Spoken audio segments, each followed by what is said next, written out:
నమస్తే, welcome to our channel. నేను సిరి. మంత్రి పేషీలకైతే ఇంకా ఇప్పటి నుంచి అయితే తాళాలు ఒక్క చిత్తు కాగితం కూడా బయటికి వెళ్లేందుకు వీల్లేదని చెప్పేసి కేంద్ర ఎన్నికల సంఘం అయితే ఉత్తర్వులు జారీ చేసింది. అసలు ఏం జరుగుతుంది ఏంటనేది మనకి వివరించడానికి మనతో పాటు ఉన్నారు ప్రముఖ senior journalist doctor Durga Vadlamani గారు. నమస్కారం. నమస్తే. మనం ఇప్పుడు చూస్తుంటే మంత్రి పేషీలకు ఇంకా తాళాలు ఇంకా బంద్ అని చెప్పేసి అయితే కేంద్ర ఎన్నికల సంఘం అయితే ఉత్తర్వులు జారీ చేసింది. ఇప్పుడు మరి వాళ్ళు ఎలాంటి నిర్ణయాలు తీసుకోబోతున్నారు అంటే మనం ఇక్కడ చూసాం గతంలో తెలంగాణలో ఏం జరిగింది ఏంటి అని ఫైల్ తగలబెట్టడమే కావచ్చు, డివైజులు మూసీ నదిలో తేలడమే కావచ్చు, ఫ్లైఓవర్ల కింద రావడమే కావచ్చు. మరి అలాంటివి దృష్టిలో పెట్టుకుని ఇలాంటి ఒక నిర్ణయం తీసుకుందనుకోవాలా ఏమనుకోవాలి, అసలు ఎలా చూడాలి? మొన్న మీకు గుర్తుంటే సిస్టమ్స్ అప్గ్రేడ్ చేస్తాము కొంతకాలం, ఒక 1 వీక్ ఎంతో అని అన్నారు కదా. వెంటనే దాని మీద తెలుగుదేశం కంప్లైంట్ చేసింది ఈసీకి. ఎందుకంటే వాళ్ళు అప్గ్రేడ్ చేశాక అందులో ఉండే ఫైల్స్ పోతే మళ్ళీ వెనక్కి రావు కదా. వాళ్ళు ఏం చేశారో తెలీదు. ఇప్పుడు చాలా శాఖలో వాళ్ళు పేమెంట్స్ చేయలేదు. ప్రెసెంట్ గవర్నమెంట్ అంటే ఇప్పుడు జగన్మోహన్ రెడ్డి ప్రభుత్వం ఏదైతే ఉందో ఈ ప్రభుత్వం ఇంతవరకు ఇప్పుడు ఆరోగ్యశ్రీ కావచ్చు, ఇంకా మొన్న చూసారు కదా మీరు, ఒక్కొక్కటి బయటకు వస్తున్నాయి. పేమెంట్స్ చేయలేదు, వీళ్ళు వాటిని నిధులు ఎట్లా మళ్లించారు ఏమీ మనకు తెలియదు. తర్వాత కాంట్రాక్టర్స్కి చాలా మందికి బిల్స్ పే చేశారు. యాక్చువల్గా ఇవాళ పెన్షన్స్ వేయాలి, దాని గురించి ఎవడు మాట్లాడటం. మీకు గుర్తుంటే జూన్ 1 ఇవాళ 2 నెలల క్రితం ఫస్ట్ వచ్చిందంటే పెద్ద గందరగోళం చేసి వాలంటీర్లను ఉపయోగించుకోలేదు, వాలంటీర్ వ్యవస్థను వద్దన్నారు అని తెలుగుదేశం మీద పడ్డారు కదా. కానీ గత నెల మే 1వ తారీఖున మాత్రం పడలేదు. వినండి, వెంటనే పడలేదు. డబ్బులు తీసుకొచ్చారు, లేటుగా పడింది. అంతా కూడా పడిందో లేదో కూడా తెలియదు మనకి. సో అది కూడా గందరగోళం ఉంది కదా. సో పడి ఉండొచ్చు, ఒక పెన్షన్ ఒకటి పడిందేమో మనకి. ఏదేమైనా ఇవాళ అసలు గందరగోళం లేదు. చూసారు, ఎవరు మాట్లాడటం లేదు. ఇప్పుడు జగన్మోహన్ రెడ్డి ప్రభుత్వం మరి అల్లల్లాడటం లేదు. ఎందుకు అవ్వాతాతలు వాళ్ళ పెన్షన్లు ఇవాళ మాట్లాడలేదు మీకు. సో వీళ్ళు ఏమేం చేశారో మనకి తెలియదు. అందుకోసం నిన్న ఏమైందంటే మళ్ళా ఇప్పుడు వీళ్ళు పేషీలోంచి అన్ని తీసుకెళ్లిపోతారని వార్తలు వచ్చుంటాయి. అందుకే కేంద్ర ఎన్నికల సంఘం ఆదేశం ఇచ్చింది. ఈ సాధారణ పరిపాలనా శాఖ ఏదైతే ఉందో అది మంత్రులందరికీ కూడా వాళ్ళు చెప్పారనమాట. మీరు ఒక చిన్న చిత్తు కాగితం కూడా అక్కడి నుంచి తీసుకెళ్ళటానికి వీల్లేదు. మీ శాఖల్లో మీ పేషీలు ఏవైతే ఉన్నాయో అందులోంచి ఒక్క ఫైల్ కానీ ఒక కాగితం కానీ ఏది కూడా మీరు అంటే డివైజులు కూడా మీరు ముట్టుకోవటానికి వీల్లేదు అని. వాళ్ళు ఓన్లీ వాళ్ళ ఛార్జర్లు, వాళ్ళ పెన్నులు అలాంటివి మాత్రం వాళ్ళు తీసుకెళ్ళచ్చు, వాళ్ళ వ్యక్తిగతానికి సంబంధించినవి ఏమైనా ఉంటే.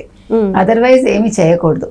ఇవి ఎందుకు చేయకూడదు అనేది ఒక ఇది. ఎందుకంటే 3వ తారీఖు మేము మొత్తం పేషీలంతా తాళాలు వేసేసుకుంటాము, నెక్స్ట్ ఏ ప్రభుత్వం వస్తే ఆ ప్రభుత్వానికి అప్పచెప్తామని వాళ్ళు చెప్తున్నారు. ఇప్పుడు ఇలా చేయకపోతే కనుకైతే ఏమవుతుందంటే రేపు పొద్దున్న నెక్స్ట్ గవర్నమెంట్ ఏమొస్తుందో మనకు తెలియదు. వైసీపీ వస్తుందా లేకపోతే తెలుగుదేశం కూటమి వస్తుందా మనకు తెలియదు. ఒకవేళ వైసీపీ వచ్చినా అది కంటిన్యూ అవుతుంది. ఒకవేళ తెలుగుదేశం కూటమి వస్తే అక్కడ ఏవి కాగితాలు లేవనుకోండి, ఫైల్స్ లేవనుకోండి, వాళ్ళు ఏం చేస్తారు? వాళ్ళు ఫర్దర్గా పరిపాలన చెయ్యాలంటే ఆ శాఖకు సంబంధించిన వివరాలన్నీ ఉండాలి కదా. అవన్నీ వీళ్ళు నాశనం చేసేస్తే కష్టం. ఎందుకంటే సక్రమంగా పరిపాలిస్తే అసలు ఇలాంటి ఆదేశాలు ఇవ్వక్కర్లేదు, ఇలాంటి అనుమానాలు ప్రజలకి రావు. వీళ్ళు సక్రమంగా చేయలేదు కాబట్టి ఈ గొడవలన్నీ. ముఖ్యంగా మనం ఆల్రెడీ తెలంగాణలో చూసాం మనం. ఫైల్స్ తగలబెట్టాలు కావచ్చు, ఫైల్స్ మాయం చేయటాలు కావచ్చు, తర్వాత ఈ ఫోన్ ట్యాపింగ్లో వాళ్ళు మొత్తం డివైజులు ఇవన్నీ కూడా తీసుకెళ్ళి మూసీ నదిలో పడేసి వాళ్ళే మొన్న అతను రాధాకృష్ణరావు అన్నీ చెప్పారు కదా, వాళ్ళు ఏమేం చేశారో ఆయన చెప్పారు.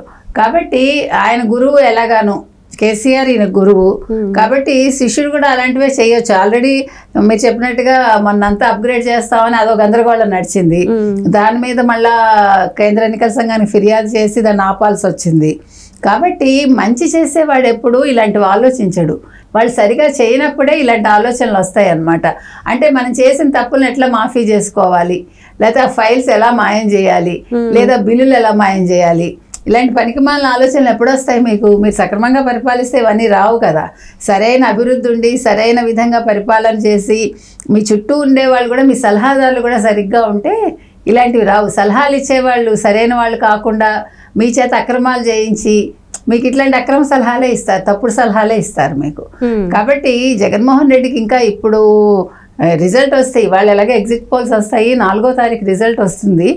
వచ్చాక ఈ ప్రభుత్వానికి గడ్డు కాలమే. ఎందుకంటే ఓ పక్క సిబిఐ తరుగుతుంది, ఇంకో పక్క ఇప్పుడు వీళ్ళు చేసిన అవకతవకలన్నీ బయటపడ్డాయి అనుకోండి.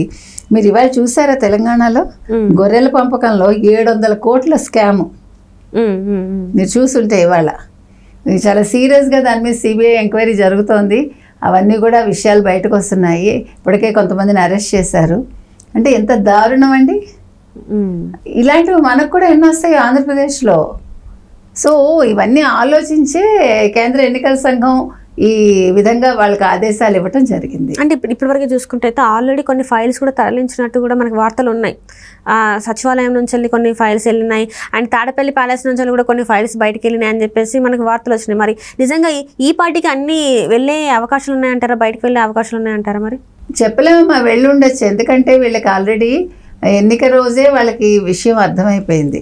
అంటే పోలింగ్ విధానం కావచ్చు, పోలింగ్ శాతం కావచ్చు, పోలింగ్ జరిగిన సరళి కావచ్చు, వాళ్ళకు ఒక సందేహం అయితే వచ్చింది.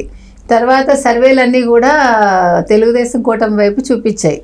అంటే వాళ్ళ ఇదంతా కూడా అదే వస్తుంది, తెలుగుదేశం కూటమి విన్ అవుతుందని. తర్వాత ఇంటర్నల్ సర్వేలు కూడా వాళ్ళకి చెప్పు ఉండొచ్చు. అందుకే వాళ్ళు ముఖ్యమైన ఫైళ్లు మాయమైపోతున్నాయని భయపడే ఈరోజు కేంద్ర ఎన్నికల సంఘం ఈ నిర్ణయం తీసుకుంది. కాకపోతే మీరు చెప్పినట్టుగా జరగాల్సిన డ్యామేజ్ జరిగిపోయిందేమో మనకి తెలియదు. తాడేపల్లి నుంచి కంటైనర్లు వెళ్ళాయి, తాడేపల్లి నుంచి ఫైల్స్ కూడా వెళ్ళిపోయి ఉంటాయి. అందులో సందేహం అయితే ఏమీ లేదు మనకి. కాబట్టి ప్రభుత్వాల తీరు ఎలా ఉందో మనం చూస్తున్నాం. సో అందుకని ప్రభుత్వాలు ఇంత ఘోరంగా ఉన్నాయన్నమాట.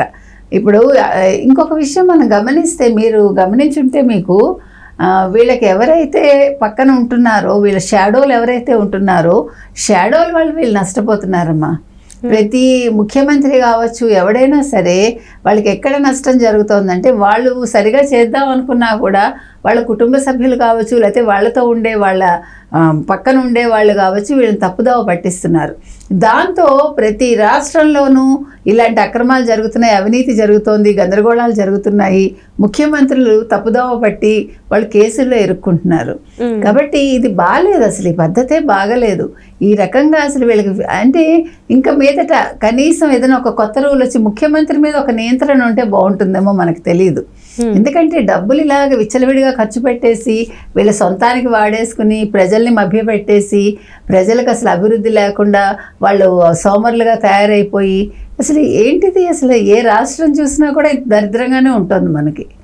సో దీనికి ఎక్కడ అడ్డుకట్ట వేయాలి, ఎలా వేయాలి అనేది అర్థం కావట్లా. ఆలోచిస్తే మనకి ప్రజలు ఎలా బతకాలి అన్నది కూడా భయం వేస్తుంది వాళ్ళకి. ఇలాంటి ప్రభుత్వాలు ఉంటే ఏం చేస్తారు వాళ్ళు? ఇంకోటి, ఇంకా ఈ అక్రమాలకి తోడు వీళ్ళు ఎక్కడికక్కడ అరాచకాలు, నోరెత్తితే వాళ్ళని కొట్టడాలు, చంపడాలు. ఇవాళ కూడా మీకు ఒక చోట జరిగింది కదా, 4వ తారీఖు వరకు ఆగటం ఎందుకు అని ఒకడు వీరంగం చేశాడు, కత్తి పట్టుకున్నా ఎదు పట్టుకున్నా ఒక నియోజకవర్గంలో. మీరు రండి, ఎవడొస్తాడో రండి అని వైసీపీ అతనే ఇవాళ వీరంగం సృష్టించారు. అంటే వీళ్ళ అరాచకాలకి ఇంకా అడ్డు కట్ట అనేది ఏం లేదంటారు? లేదు, అదే చెప్తున్నా. 4వ తారీఖు మరి ప్రజల తీర్పుని బట్టి ప్రజలకు విముక్తి ఉంటుందా లేదా అనేది తెలుస్తుంది. వాళ్ళు తెలివైన వాళ్ళు అయితే ఆలోచించి ఓటేస్తుంటే వాళ్ళు వీటి నుంచి విముక్తి చెందుతారు. లేకపోతే ఇంకా ఎన్ని అక్రమాలు చూడాలో, ఎన్ని అరాచకాలు చూడాలో మనం, అంతే కదా ఇది. అందుకని ఇప్పుడు ఈ పేషీ నుంచి తరలించొద్దు అని చెప్పడానికి కూడా ఇవే రీజన్స్. రేపొద్దున వాళ్ళు అసలు ఎన్ని వేల కోట్లు ఇప్పుడు స్కాములు ఇంకా బయటకు వస్తాయో, ఎన్ని కోట్లు వాళ్ళు ఒక్కొక్క శాఖలోనూ వాళ్ళు పేమెంట్స్ చేయలేదు, అన్ని బయటకు వస్తాయి. ఆరోగ్యశ్రీలోనే మనకి 1500 కోట్లు వచ్చింది, మరి మిగతా శాఖల్లో ఎంత వస్తాయో అవన్నీ రాబోయే ప్రభుత్వం ఏదైనా ఉంటే, కొత్త ప్రభుత్వం కనుక వస్తే వాళ్ళ తలకు అవన్నీ చుట్టుకుంటాయి పావుల్లాగా.